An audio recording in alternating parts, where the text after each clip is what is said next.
امير بيتظاهر بالكسل وعايش حياته كأنه ملوش اي قيمة، لكن اللي محدش يعرفه ان كل ابتسامه بيخبي وراه سر كبير، وكل خطوه محسوبه عشان يمنع المملكه انها تقع في حرب هتدمر كل حاجه. ولما بيبدا صراع العروش بتتحول الى الملكه الاعداء، وكل اخ عايز يخلص على اخوه، وبطلنا هيضطر اخيرا يكشف جزء بسيط من قوته، والقوه دي لوحدها كفايه تخلي اقوى الفرسان والسحرة يركعوا قدامه. لكن السؤال الحقيقي هنا، هل هيقدر يحافظ على المعركه اللي كان بيهرب منها طول عمره؟ ودي حكايه بطلنا ارنولد اللي العالم كله استهان بيه، بس ده قبل ما يكتشفوا ان هو الوحش الحقيقي اللي كان مختفي في الظل. وعايزك قبل ما نبدا كده يا اسطوره تنزل تعمل لايك الجميل وتشترك في القناه وتفعل كمان الجرس عشان يجيلك اشعار بالفيديو الجديد. ومن غير رغي وكلام كتير يلا بينا نبدا في سرد الحكايه. بتبدأ حكايتنا وسط الجبال، وبيظهر وحش بيصرخ في الفراغ، وبيراقبه شاب من بعيد ومستني فرصة عشان يهجم عليه، ولكنه بيتفاجئ أول ما بيلاقي الخادم سباس واقف ورا ظهره وبيطلب منه يرجع البيت بسرعة ويوقف اللي هو بيعمله. لكن بطلنا أرنولد بيتعصب عليه عشان قال له قبل كده 100 مرة ما تجيش ورايا، وسباس بيقول له سامحني يا أمير بس دي عادة قديمة، وبيكون جاي يبلغه خبر وفاة الجنرال دومينيك. وأرنولد بيتفاجئ وبيشك إن في حد اغتاله، لكن عمنا سباس ما بيكونش عارف التفاصيل، وبيقول حتى لو اللي في دماغك صح اكيد يعني مش هتدور على القاتل. وارنولد بيقول له انا هخلص مهمتي وارجع على القصر بسرعه، وبيتقمص هيئه المغامر وبيغير شكله، وبنعرف ان هو الامير السابع للمملكه وورث العرش، وبيعمل الحركه دي عشان محدش يكشف هويته، وبيطلب من سباس ما يجيش وراه مره ثانيه لان ده ممكن يكشفه بسهوله. واخيرا بنعرف ان بطلنا هو ارنولد ريكس الامير السابع لامبراطوريه دارسيا، والناس بتسميه بالامير الواهن، وده لان اخوه الصغير خد منه كل المواهب اللي موجوده، ودلوقتي هو شخص عديم الموهبه في نظرهم. ومن بعدها قرر يعيش حياته بطريقته ويعمل اللي هو عايزه، وبيلبس القناع بتاعه وبيظهر شخصيته الخفيه، وبنعرف ان هو المغامر سيلفر من الرتبه اس، وبينزل على المنتور العملاق وبيقول انت تايه ولا ايه؟ فالمنتور بيتعصب وبيجري عليه بسرعه، لكن عمنا ارنولد كان محضر له كمين في الارض، واول ما بيدوس عليه بيرفعه في الهواء وبيقول له سامحني بقى مش هنعرف نلعب مع بعض النهارده، وبيستخدم تعويذه الليزر وبيسيح جسمه لحد ما بيموت. وبنشوف مدينه ويريس العاصمه الامبراطوريه لدارسيا، وعمنا ارنولد بيخش على نقابه المغامرين ومع ارن ملك المنتور، وكل المغامرين اللي هناك مش مصدقين انه قتله لوحده، والمشرفه بتقول له عاش قوي يا عم سيلفر، وبتدي له المكافاه كيس كبير جدا من العملات الذهبيه، وبتقول له شرف كبير قوي انك تكون معانا في النقابه. وبنعرف ان هو واحد من اقوى 5 مغامرين في القاره كلها. وعمنا ارنولد بيطلع 3 عملات من الكيس وبيقول لهم المشاريب على حساب النهارده يا رجاله، وبيطلب من الموظفه لو في اي مهمه صعبه تشيلها على طول لحد ما يرجع. وبعدها بيخرج وبيخش شارع مسلم عشان يخلع القناع، وبيقول جه وقت الانشطه الخفيه للامير الواهن، وبيستخدم السحر بتاعه ويفتح بابه كبيره، وشكله كده بيعمل مصايب في السر ومحدش عارف عنه حاجه. وبنشوف ليوناردو اخوه الصغير وبيكون الامير الثامن، وبيكون طلب ارنولد بعد ما سمع خبر وفاه الجنرال دومينيك، وبيعرف انه اتقتل عشان كان في صفه، وارنولد بيقول له طالما عرفت السبب يبقى تعرف مين اللي قتله، لكن ليوناردو لحد دلوقتي ما يعرفش مين اللي عمل كده، وبيكون شاكك انه واحد من العيله ولكنه مش عايز يعمل مشاكل. وارنولد بيقول له لو فكرت كده هتموت زيه، وبعدين انت امير يعني لازم تنضم لصراع العروش، وبيعرفوا ان اللي حصل ده بيهدد حياته هو واخوه وامهم. وليوناردو بيعتذر لان كل اللي حصل ده بسببه، وارنولد بيقول له انشف شويه وحدد موقفك بسرعه. وليوناردو بياخد قراره وبيقرر يحارب عشان يحمي العرش بتاعه، وعمنا ارنولد بيوافق انه يقف جنبه المره دي، وبيقول له لو ناوي تاخد السلطه يبقى لازم تجمع قوات حواليك، وساعتها العدو مش هيعرف يهددك ابدا. وبيعرف ان ارنولد هيدور على حلفاء ليه هو كمان، وبيقول له ان كل النبلاء اقوياء جدا بس الوزراء هم اللي واخدين اعلى 3 رتب في المستوى. وليوناردو بيقول له انت انسب واحد لمنصب الامبراطور، فارنولد بيقول له بذمتك ده منظر امبراطور برضه؟ انت بتتريق عليا ده انت ولا ايه؟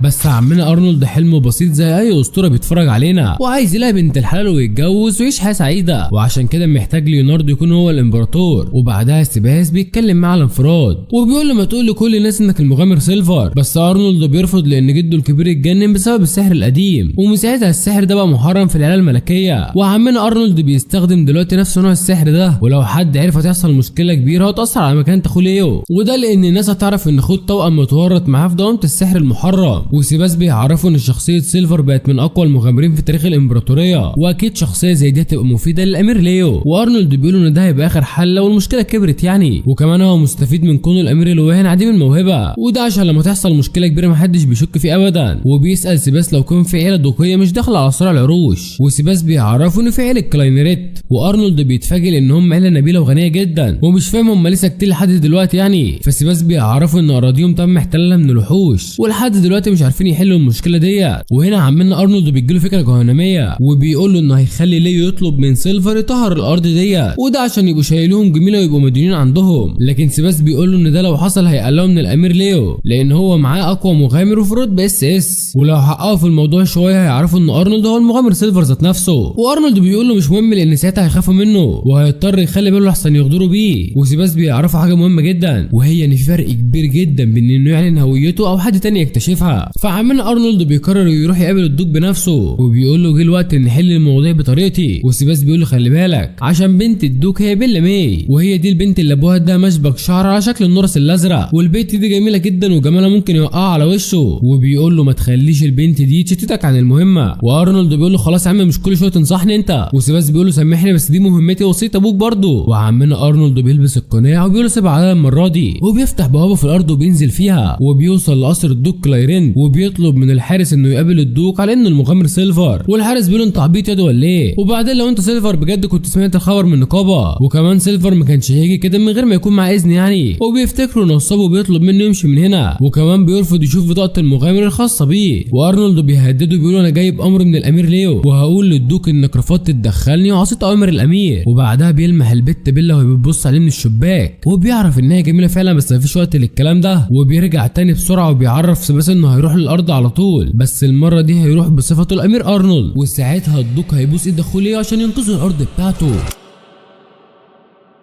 وسيباس بيقول له شكلك مبسوط بالخطه دي، بس بيعرفوا ان الرحله هتاخد 5 ايام لحد هناك. وارنولد بيروح لقصر الدوق بس المره دي بشخصيته الحقيقيه وبيقابل الدوق الميرت كيرلاند. وبنعرف ان اخر مره شافها ارنولد كان من 8 سنين وبيساله عن سبب زيارته للاقليم الخاص بيه. وارنولد بيقول له انا جاي اتكلم معاك في ثمن التعويض. وبيعرفوا انه مش هو ده اللي كان عايزه ليو بس الظروف هي اللي اجبرتهم على كده. وبيقرر يطلب منه مساعده ليو بشكل مباشر. والدوق بيقول له تعويض ايه ومساعده انا مش فاهم حاجه. وارنولد بيقول له انا عارف ان في ناس كتير بتثق فيك وعشان كده ليو قرر يساعدك بطريقته. وبعدين هو ده رد الجميل يا عم الدوق ولا ايه؟ ده انت راجل كبير برضه بتفهم في الاصول. وسيباس بيقول له واضح كده ان الدوق ما يعرفش حاجه بجد. وارنولد بيزعق بصوت عالي وبيقول له ازاي ما يعرفش اللي حصل؟ ده ليو بعت له مغامر في الرتبه اس عشان خاطر يساعده. والدوق بيتصدم اول ما بيعرف انه بعت له سيلفر عشان ينقذ الارض بتاعته ومش مصدق ان المغامر سيلفر المشهور بنفسه جه لحد هنا. وارنولد بيعرف انه ليو سمع قصه الوحوش اللي عنده وقرر يساعده وقال لسيلفر استخدم سحر الانتقال الفوري. ولما جه لحد هنا طردوه في الاخر. والدوق بيساله اذا كان متاكد من المعلومات اللي بيقولها. فارنولد بيقول له انت ازاي تتجرأ وتتهمني بالكذب كده؟ وسيباس بيقول له هدي نفسك يا عم الامير. واضح كده ان الدوق ما يعرفش اللي حصل بجد وبيقرر يديله شويه وقت عشان يحقق في الموضوع. وارنولد بيقول له انا هسيبك عشان خاطر سيباس بس مش اكتر. والدوق بيتحرك بسرعه عشان يعرف ايه اللي حصل. وارنولد بيعرف ان خطته تمت بنجاح وبيكون عارف ان اللي طلعت سيلفر في اليوم ده هو ابن الدوق ذات نفسه مش الحارس. وبكده الموضوع هيسخن اكتر ويلعب على اعصابهم ولو فضل ماشي ورا طريقه اخوه مش هيوصل ابدا. وده لانه محتاج شخص غامض زي سيلفر يلعب في السر. وسيباس بيتعصب عشان سمعة ليو هي اللي هتتأذى. وارنولد كده مش مهتم بسمعته خالص. وسيباس زعلان لانه مش مهتم بسمعتهم ولا سمعة امهم كمان. والدوق بيرجع هو ماسك ابنه من شعره وبيعرف ان المغامر سيلفر جه هنا من 5 ايام والحيوان ده طرده. وابنه بيقول انه ما كانش متوقع ان سيلفر يجي لحد عندهم يعني وحس ان هو راجل نصاب وطرده من الباب. وابوه بيقول له انا غلطت لما وقفتك على البوابه في غياب يا غاب انت. وبنعرف ان ابنه كان واقف عشان يطرد اي حد جاي يشوف بيلا. وارنولد بيقول ان الدوق لازم يتحمل مسؤوليه خطا ابنه. والدوق بيقول له انا مش عارف اعتذر ازاي والله. بس ارنولد بيعرفوا ان اعتذاره ملوش اي لازمه وده لان سيلفر مش هيتواصل معاهم مره ثانيه ودلوقتي لازم نشوف حل للموضوع ده بنفسه. والدوق بيكون مستعد يضحي بنفسه. وارنولد بيقول انا مش محتاج راسك ولا راس ابنك الخربانه دي. وسيباس بيقول لهم لازم تقدموا اي حاجه ثانيه كتعويض. وارنولد بيقول انا مش هقبل باقل من 2 كيلو دهب ولا حاجه لحد ما بتظهر الاميره بيلا فجاه وبتقول له خدني مكانهم.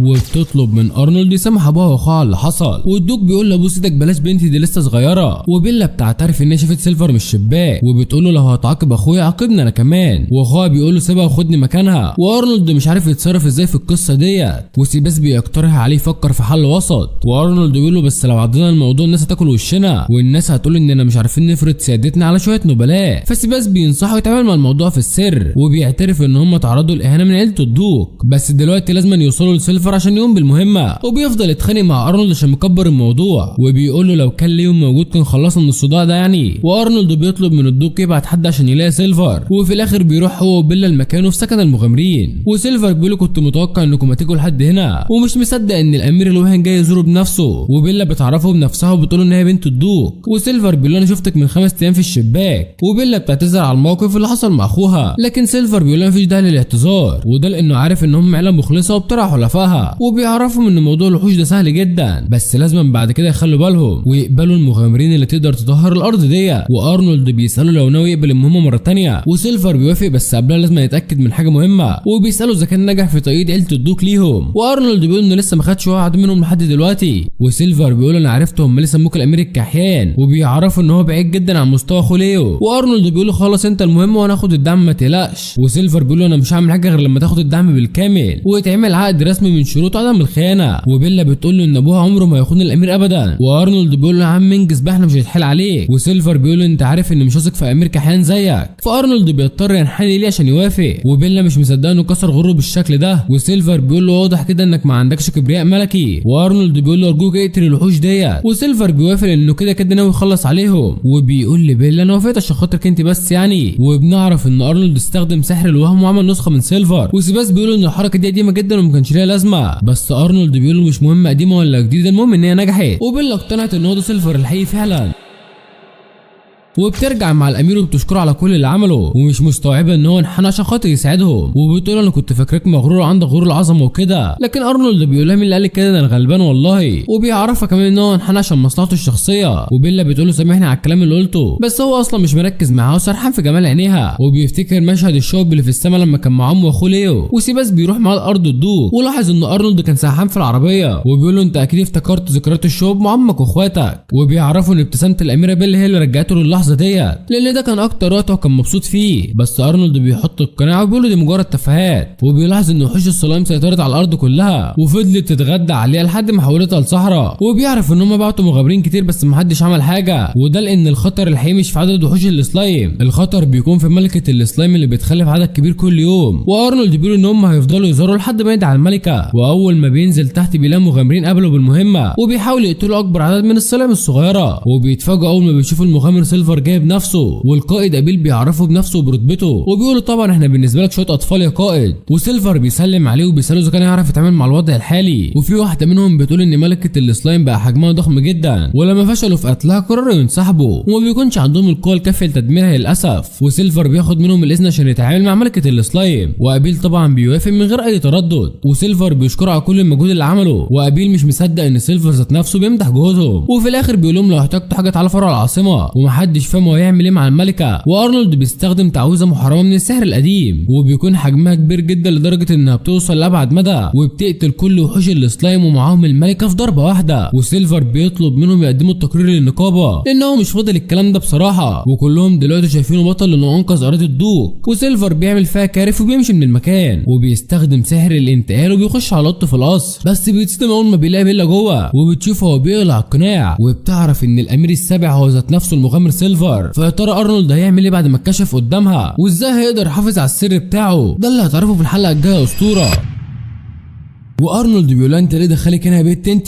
فالاميره بتقول له انها كانت بتعمل له وجبات خفيفه، ولما دخلت القصر لقيته مش موجود، فقررت يعني تسيبها له في اوضته. وارنولد بيقول لها انت دلوقتي خلاص عرفت سري واكيد مش هسيبك تخرجي من هنا يعني. وبيلا بتوعده انها مش هتقول لحد ابدا، وبتقول له بصوت عالي ان محدش يعرف ان الامير ارنولد هو المغامر سيلفر. وبيقول لها على صوتك اكتر كمان عشان الباب لسه ما سمعش، بس عمنا ارنولد كان عامل حسابه من بدري وعامل حاجز بيكتم الصوت جوه الاوضه، وكده مفيش اي حد من بره هيسمعهم ابدا. وبيلا بتقول له طب الحمد لله ما حدش سمعنا. فبيقول لها انت مش خايف اعمل فيك حاجه ولا ايه؟ وبيلا بتقول له انت قصدك ايه بالظبط؟ لا انا بنت ناس ومحترمه قوي. فارنولد بيعرف انه ممكن يخليها خرصه للابد، بس بيلا بتقول له انت اكيد مش هتعمل كده يعني. وارنولد مش فاهم ازاي واثقه فيه للدرجه دي. وبيلا بتقول له انت اكيد رجعت بعد ما خلصت على الوحوش، ودلوقتي انت بقيت البطل اللي انقذ الاقليم بتاعنا، وده معناه ان هو كان بيمثل طول الفتره اللي فاتت، ومن ضمن التمثيل ده المحادثه اللي عملها مع عمنا سيلفر، وكمان موضوع لقب الامير الوهن اللي اتشهر بيه، وان بيعمل كل ده عشان خاطر اخوه ليو. وكل اللي حصل ده خلاها تثق فيه اكتر من الاول، وكمان هو عنده قدره في مساعده الناس اللي حواليه، وده خلاها تفتكر ان هو شخص طيب جدا. وارنولد بيعرفها ان سيباس بس هو اللي يعرف سره، ومش هيسمح لحد تاني يعرف السر ده، وبيقول لها انت لو قلت لحد العقبه تكون وخيمه. وبيكون محبط جدا ومش مصدق انه اتكشف بسهوله، وبيلا بتحس ان هو متضايق بسببها، فبتقول له ان هتعمل له خربوش شاي مع شويه الحلويات عشان يكبس بيه. وارنولد بيرجع لقصر الدوق مره تانيه، وبيلاقي الدوق بيشكر المغامرين على اللي عملوه في الاقليم، وبيعتذر لهم لانه كان عارف ان المهمه صعبه عليهم، وبيديهم فلوس زياده غير المكافاه اللي اتفقوا عليها. بس عمنا ابل بيعرفوا ان كده كتير قوي، وان مش هم اللي حلوا المشكله الاساسيه، وزميلته بتعرفوا ان هم فريق قوي بيقدر المجهود، وبيرفضوا ياخدوا المكافاه لان سيلفر هو اللي خلص كل حاجه. والدوق بيعرفهم انه ممكن يطلب مساعدتهم في وقت تاني، وابل بيقول له المره الجايه هنقوم بالمهمه بالكامل. وبعد ما بيخرجوا الدوق بيشكر الامير ارنولد، وارنولد بيقول له المفروض تشكر ليه عشان هو اللي حل المشكله. والدوق فعلا بيقرر يدعم الامير مقابل المساعده دي، وبيتفق مع ارنولد على خطه صعود ليو المنصب الحاكم، وبكده ليو ممكن يضمن مستقبله ومكانته في المملكه، وبقى قوه رابعه جنب اخته وباقي اخواته. والدوق بيفتكر ان هم بيعانوا من نقص الافراد، وارنولد بيقول له عندك حق فعلا، وبيعرفوا ان هم محتاجين اشخاص يثقوا فيهم. وبيسالوا الدوق اذا كان ممكن يرشح له حد يعني، بس بيتفاجئ اول ما الدوق بيطلب منه يتجوز بنته. وبيعرفوا ان بيلا حكت له على اللي حصل، وهي مصره ان هم لازم يردوا الجميل لعمنا ارنولد، وارنولد مش عارف يرد عليه ازاي في موقف زي ده. والدوق بيعرفوا ان بنته مشهوره، وده من ساعه ما الملك اداها مشبك الشعر الازرق هديه، ومتاكد ان ارنولد لو اتجوزها هيستفيد جدا من شهرتها. وارنولد بيساله اذا كان متاكد من القرار ده يعني، فالدوق بيعرفوا ان بنته هي اللي طلبت ده بنفسها، وبيعيط لان بنته الصغيره كبرت وبقت عروسه. وفي الاخر بيخلي بيلا تركب مع ارنولد العربيه، وبتودع ابوها واخوها قبل ما تمشي، وبتقول لارنولد ان هي لسه ما عندهاش خبره بس متحمسه جدا لمساعدته في كل المهمات الجايه. وبتلاقي وشه مقلوب وبتحس انه متضايق على الصبح، وبتساله مالك يا عم ارنولد ايه اللي مضايقك؟ فارنولد بيعرفها ان الصراع على العرش اتسبب في قتل ناس كتير جدا عبر التاريخ، ودلوقتي فرصته عشان تنسحب من المشاكل دي كلها. لكن بيلا بتكون فاهمه خطورته الوضع ومصممه تكمل معاه، وبتقول له ان الوضع هيبقى امان لما تحط عينها عليه طول الوقت. بس عمنا ارنولد بيقول لها يا ريتك ما خرجت من القصر بتاعكم، وبيوصلوا للقصر الامبراطوري بعد 5 ايام. والامير ليو بيقابل اخوه ارنولد، وبيقول له ما كنتش اعرف ان علاقاتك جامده كده لدرجه انك تعرف سيلفر بنفسك. وارنولد بيعتذر له عشان عمل كل حاجه من وراه، بس عمنا ليو مش بيزعل منه لانه واثق فيه جدا. وارنولد بيقول له مفيش مشكله لو واثقه في سيلفر، بس في حاجات كتير لسه مستخبيه عن هويته، ولحد دلوقتي ما كشفش سبب تعاونه معاهم. وبيقول لليو انه ما ينفعش ياخد ثقتهم الكامله، وليو بيكون متحمس وعايز يقابل سيلفر في اسرع وقت ممكن. وارنولد بيعرف ان هو اللي جاله اخر مره، وده معناه انه مش هيوافق على مقابله ليو في الوقت الحالي، ومش هينفع يعتمدوا عليه طول الوقت يعني. بس ليو بيكون مبسوط ان الدوق بقى في صفهم بعد اللي هو عمله، وعنده احساس كبير ان سيلفر شخص طيب جدا. وارنولد بيتعصب منه لانه دايما فاكر ان كل الناس طيبه. وليو بيعرف ان في حد من عيله الدوق جاي معاه، وبيتفاجئ لما بيعرف ان هي بيلا بنت الدوق كلارنت. وليو بيكون عارف ان بيلا مشهوره بالمشبك الازرق، وبيلا بتقول له انت شكلك شخص طيب قوي يا امير، وده زي ما الامير ارنولد حكى لي بالظبط. وليو مش مصدق ان اخوه قال عليه كده اصلا، وبيقعدوا هما الاثنين وارنولد واقف بيتفرج عليهم. وليو بيقول له هي بيلا ناويه تشتغل ايه عندنا؟ وارنولد بيعرف ان دورها متمثل في المفاوضات، ولازم تقعد معاهم في القصر الملكي الفتره دي، وده هياكد للكل ان الدوق في صفهم. وبيسال ليو اذا كان ليهم اي حلفاء محتملين، وليو بيتضايق لان مفيش حد تاني عايز يعبرهم، وانه بلاقي الاقوياء اتحدوا مع المنافسين بتوعهم. وبيلا مش فاهم هو ايه اللي بيحصل في القصر ده، وعايزه تعرف معلومات اكتر عن المنافسين الثلاثه. وليو بيعرف ان ارنولد ما حكالهاش اي حاجه، فارنولد بيقول له يا عم دي دماغها فاضيه، وفضلت ترغي طول الطريق في حاجات مالهاش لازمه. وليو فرحان عشان بيلا هي الوحيده اللي استفزت ارنولد، لان هو دايما بيقدر يتجاهل كل اللي حواليه. وارنولد بيعرفها ان التعامل معاها متعب جدا، وبيبدا يحكي لها عن اخواتهم الثلاثه، واول منافس بيكون اخوهم إيريك ريكس الامير الثاني، وده معروف بذكائه الخارق. وفي عمنا جوردن الامير الثالث، وده بيكون عنده 26 سنه، وبيمثل القوه العسكريه الاكبر في المملكه كلها، وكمان شخصيته قويه وبيشارك في كل المعارك بنفسه. وثالث منافسه هي الاميره الثانيه زاندرا، ودي بتكون صغيره عندها 22 سنه تقريبا، وموهوبه جدا في السحر وليها مكانه كبيره بين سحره الامبراطوريه. ودول هم الثلاثه اللي بيحاولوا يسيطروا على الحكم دلوقتي. وليه شايف ان كل واحد في اخواته عنده قاعده دعم خاصه بيه، والنبلاء دلوقتي بيحاولوا يقربوا منهم هم الثلاثه. والموضوع ده بدا من 3 سنين لما اخوهم الكبير مات، وبنعرف ان اخوهم الكبير ويليام كان الامير الاول واتقتل في المعركه. وبيلا بيكون سمعت القصه بتاعته من ابوها، وقال ان الامير ويليام لو كان لسه عايش ما كانش هيبقى في صراع العروش ده ابدا. ارنولد بيقول لها خلاص الكبير راح واتدفن، وليه هو اللي هيبقى الامبراطور الجديد، وهو ده الطريق الوحيد اللي قدامهم دلوقتي. بس ليو بيحس ان هو مش قد مسؤوليه كبيره زي دي، وارنولد بيقول له اكسب انت بس ومالكش دعوه بالباقي. وليو بيتفاجئ بالمساعده ماري داخله عليه، وبيعرف ان الدوق زفرت انضم للاميره زاندرا، والدوق بولمان انضم للامير جوردن هو كمان، وكل ده طبعا مقابل فلوس ومصالح كتيره.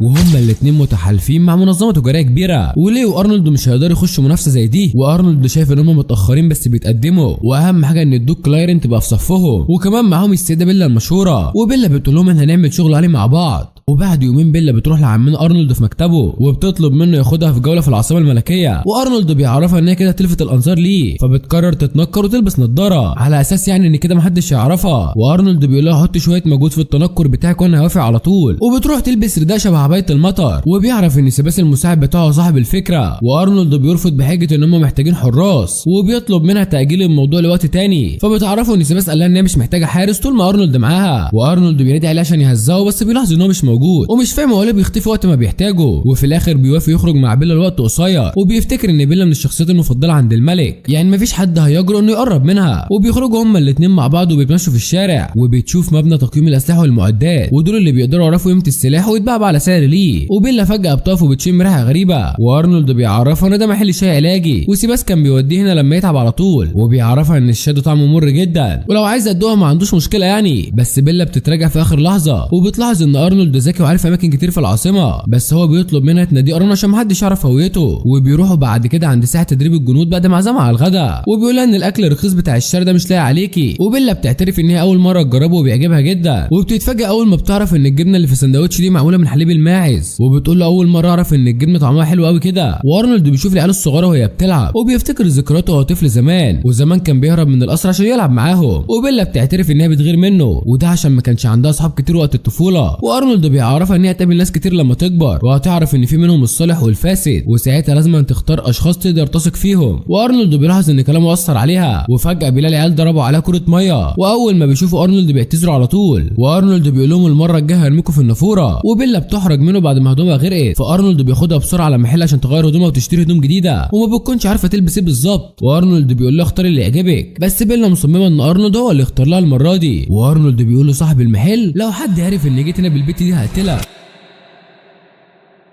وصاحب المحل بيقول واضح ان الموضوع كبير، انا اول مره اشوفك خارج مع بنت اميرنا، وبيفتكر ان ربنا ده وخلاص هيتجوز، وارنولد بيقول له يا ريت تخليك في حالك يا عم انت، وبيلا بتخرج بعد ما لبست الفستان الجديد، وارنولد بيعمل نفسه مش مهتم وبيقول ان هو حلو وخلاص، لكن صاحب المحل بيقول ان الفستان وداه في حته تانيه، وبيطلب من ارنولد يدفع الحساب، بس ارنولد بيقول هبقى ابعت لك سباس في وقت تاني، وصاحب المحل بيوافق لان هو زبون قديم عنده، وبيفتكر ان هو وبيلا خارجين في موعد غرامي، بس هما الاثنين بيكونوا محرجين جدا، وبيلا بتقعد تلف المدينه كلها لحد اليوم ما بيخلص، وارنولد بيقول لها ان الجوله انتهت ولازم يرجعوا البيت، بس بيلاقي بيلا لمحت محل هدايا فبيقرر يستنى شويه، البيت هتخش تشتري لها حاجه من جوه يعني وهترجع، وفجاه بيسمع صوت حد بيناديه بلقب الامير الواهن، وبيعرف ان الواد ده جيدو بن الدوك هولزرات، وجيدو بيقول له ما كنتش متوقع اشوفك هنا ابدا، بس حظك وحش اني كنت معدي من هنا وقلت اسلم عليك بما انك من العيله المالكه، وبيلاحظ ان ارنولد بيتعامل معاه بكل برود، وبيحط العكاز على رجله وبيهدده بالضرب، وبيقول له انا لو ضربتك دلوقتي محدش هيجي يدافع عنك، وكده كده محدش يعرفك اساسا، وارنولد بيعرفه ان الامير ليو اتشهر مؤخرا، يعني اكيد في ناس كتيره تعرف هويته، وجيدو بيتعصب وبيقول انت مش زي ليو ابدا، ومفيش حد بيعتبرك من العيله الملكيه، ده انت حتى ما عندكش ليبه بتاعتهم، وبينزل بالعكاز على رجله بكل عنف عنده، وبيلا بترجع وهي مش فاهمه ايه اللي بيحصل، وبتقول له انت ازاي تتجرأ يا تعمل كده، وجيدو بيفتكر ان البنت دي خادمه عنده، فبيلا بتتضايق اكتر وبتشيل الغطا وبتكشف هويتها، وكلهم بيتصدموا اول ما بيعرفوا ان هي بيلا بنت الدوق، فبتقول له انت ازاي واحد من العيله النبيله وبتعمل التصرفات دي، والناس كلها بتتجمع حواليه وبيلا بتفضحها قدامهم، وبتتعصب عليه عشان ضرب ارنولد كده، وبيتعامل معاه على انه ضعيف ومش هيقدر عليه، وده معناه انه مش بيحترم العيله المالكه ولا عنده ولاء ليهم، وبعدين بتقول له انت فاكرني يمشي جنب شخص زي ارنولد كده، وارنولد بيفهم الاشاره بيوقعهم في الفخ، بيمثل عليهم ان هو الامير ليو المرشح للحكم، وان هو كان متنكر في لبس ارنولد عشان يخبي هويه السيده بيلا، وجيدو بيبدا يخاف وبيعتذر على كل اللي عمله، وليو بيقول له انا مش هعمل لك حاجه، بس اخويا لو اعترض على اللي انت بتعمله ده انا هزعلك بنفسي، وبيحرجه قدام الناس كلها وبيطرده من المكان، وبيلا بتعتذر لان دي كانت حركه متهوره، وارنولد بيعرفها ان كده عيله جيدو بقت عدوته، وامكانيه ان ليو يقدر يتنكر في شكله هي اللي بتصعب شغله في السر دايما، وارنولد بيطلب منها ما تعملش كده تاني لحسن تقع في مشكله، وبيكون عارف ومتاكد ان هي عملت كده عشانه، وان هي كانت مبسوطه وهي بتخدع جيدو، وفي الاخر بيلا بتعتذر له عن اللي حصل، وبتقول له ان هي هتخلي بالها المره الجايه، وبيتفقوا هما الاثنين على جوله تانيه في اقرب وقت ممكن، وبعد كام يوم ليو وارنولد بيطلب منهم يحضروا اجتماع مهم، وليو مستغرب لان دي اول مره ليهم، وارنولد بيقول ان كل اخواتهم في العاصمه وده مش بيحصل بتحصل غير مره واحده في السنه، واكيد ابوهم ناوي يبلغهم بحاجه مهمه المره دي، وليو بيتمنى ان يكون في خبر حلو ولا حاجه. بس عمنا ارنولد مش متفاجئ بالاجتماع ده ابدا، واول ما بيدخلوا القاعه بيشوفوا اخواتهم كلهم واقفين. واخيرا الملك ادلر بيكشف عن وشه لينا، ولحد هنا بتخلص الحلقه الحماسيه، وانا بصراحه متحمس وعايز اعرف الملك هيقول لهم ايه في الحلقه الجايه. فلو انت كمان متحمس يا اسطوره عايزك تنزل تعمل لايك دلوقتي وتشترك في القناه، واشوفكم في فيديو جديد بكره يا اساطير، وسلام. القناه اللي عايش بيه سنين طويله ولا القدر هيجبره يدخل